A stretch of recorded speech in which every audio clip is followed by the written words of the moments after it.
пеши жөө басып, мыногу Чуйскийди аралап отуруп, мыногу Правда менен келип, мыногу зданиянын жанына келдим. Мына бул здание көрүп турган, мына сүрөттө турат менде. Бул здание Мамат Абдумухтар Маматович деген баягы бывший депутат, 10 жыл депутат болуп отурган, 2 созывда отурган бул киши. Баягы Кыргызда айтат, баягы эл өкүлү болуп, ошол кыргыз карапайым элдин мамиле көйгөйүн чечейин деп, ушу негизи депутаттар шайланганда эмне үчүн эл өкүлү болот? Себеби дегенде ал деген ошол биздин карапайым элдин көйгөйүн чечип, ушу карапайым элдин талаптарын ошол өкмөткө жеткириш үчүн отурат. Ошол үчүн эл шайлайт, ошол үчүн элдин налогунан акча төлөнөт аларга. Бирок тилекке каршы бул здание болсо Мамат Абдумухтардын баласы Маматов Акылбектин, мына көрдүңөр, килейген здание салды. Бул экинчиси, мына сүрөттө турганда. Буну жакында эле бүтүшүп, мына киришти. Бул кайдан пайда болду дейсиздер. Себеби дегенде булар мына 10 жыл депутат болуп жүргөн Маматов жана госзакупкадан жеген, алган, ал жолдо клоптор жазып чыккан. Мына Акылбеге мына 10 жылдын ичинде ал киши эмне кылды? Кыргызстан үчүн эмне кылды ал депутат? Ал болсо болгон эле заправкандардын сандарын көбөйттү. 150ге жеткизди Кыргызстан боюнча. Кылып атат да, чоң пайда иш кылып атат Кыргыз үчүн депутат. Андан тышкары мына жөкө өзүлөрүнүн кызыкчылыгы үчүн иштешкен. Мына жанагы клоп айтканда госзакупкадан далай деген акчаларды алышкан, мыйзам бузуу менен Кыргызстандын мыйзам булар үчүн иштебейт.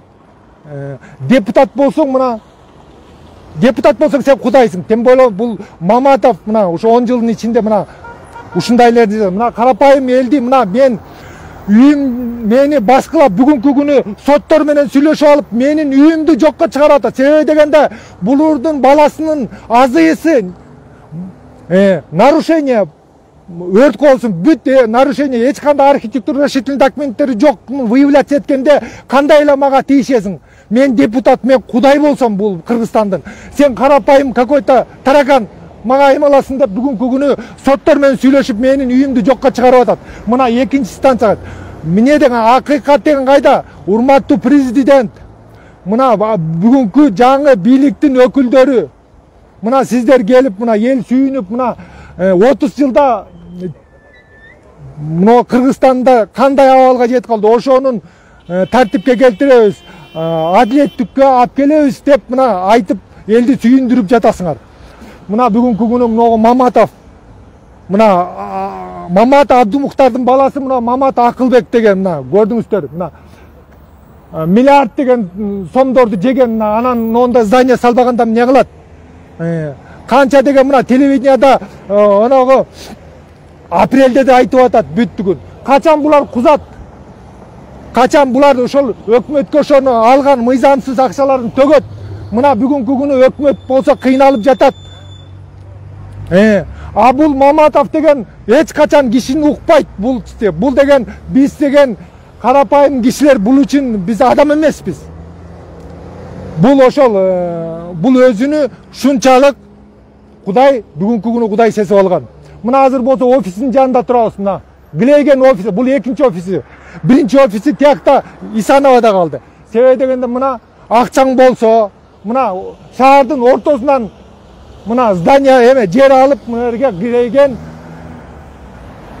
көрдүңөр, имаратты куруп, мына бу жерде каалаганын жасайт. А биз карапайым эл, жалгыз үйүң болсо, ошону мына жокко чыгарып, ошону алгызып. Анан тышкары биздин президент кандай жакшы иш жасап, мыногу 16 жылдан бери мыногу жыл массивдеги ак ордолордо, ошолордогу жерлердин жанагы гос актысы жок болчу. Ошонун баарын кызыл китеп алып берип, ошол элдерди сүйүндүрүп, бүгүнкү күнү ошолорду элди кубандырып жатат. А бул бүгүнкү күнү соттор болсо, мыногу соттор болсо, менин кызыл китеби бар, документим бар кишини мына кызыл китебимди жокко чыгарат. Көрдүңүздөрбү кандай? Ушунчалык баягы акча ресурсуң бар болсо, тааныш ресурсуң бар болсо, соттордун баары менен сүйлөшүп, каалаган сотту менен сүйлөшө алат экен да бул кишичи. Мына анан ошол көйгөйүмдү айтыш үчүн мына шаар кыдырып жүрөм.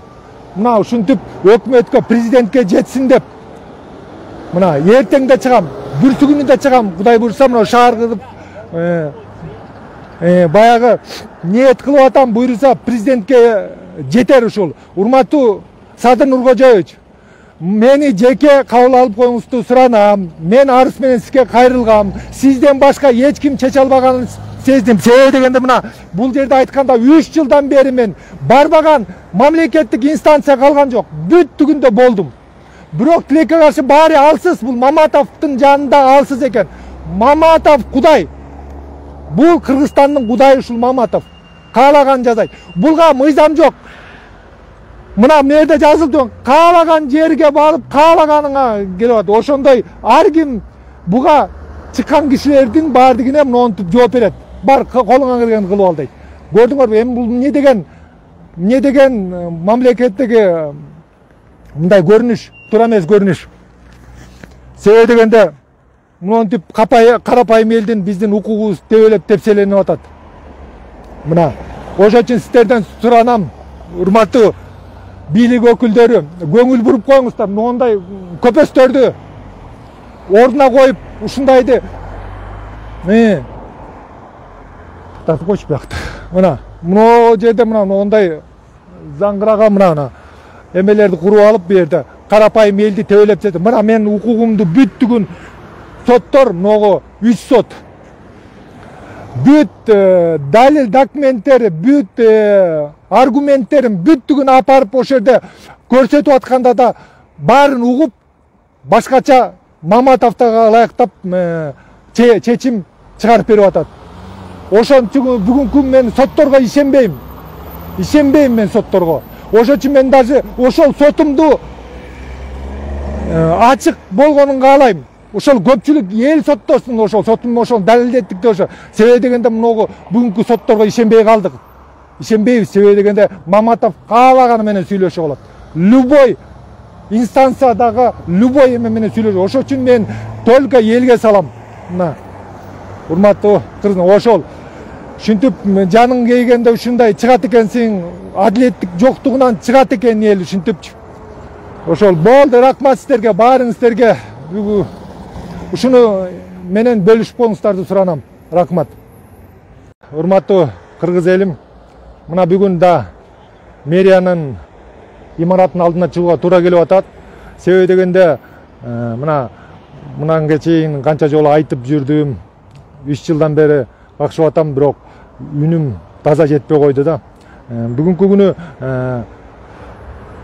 1 май сотунун чечими менен Ак үйдүн алдына тиги площадька бүт жерге тыюу салып атат. Чыкканга 1 айга чечим чыгарып койгон сот.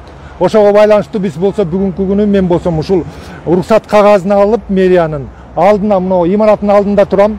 Анан тышкары менин маршрутум боюнча мына шаардын ичин көчөлөрүн кыдырып, мына мондай плакат менен жүрүүгө аргасыз болуп атам. Себеби дегенде мен ушул карапайым эл биз болсо өзүбүздүн укугубузду коргош үчүн ушунтагайга муктаж болуп атабыз. Себеби мына бүгүнкү күнү монтип акчалуулар, бывший депутаттар монтип баягы акча ресурсу бар экенин айтып жүрөм. Мындай тааныш ресурсу ошого басым көрсөтүп мага бүгүнкү күнү мына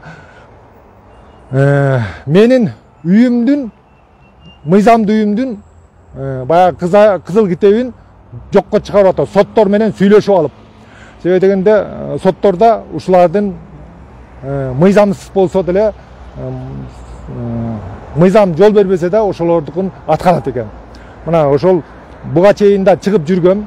Себеби дегенде бул Абдумуктар Маматович деген бул бывший депутат.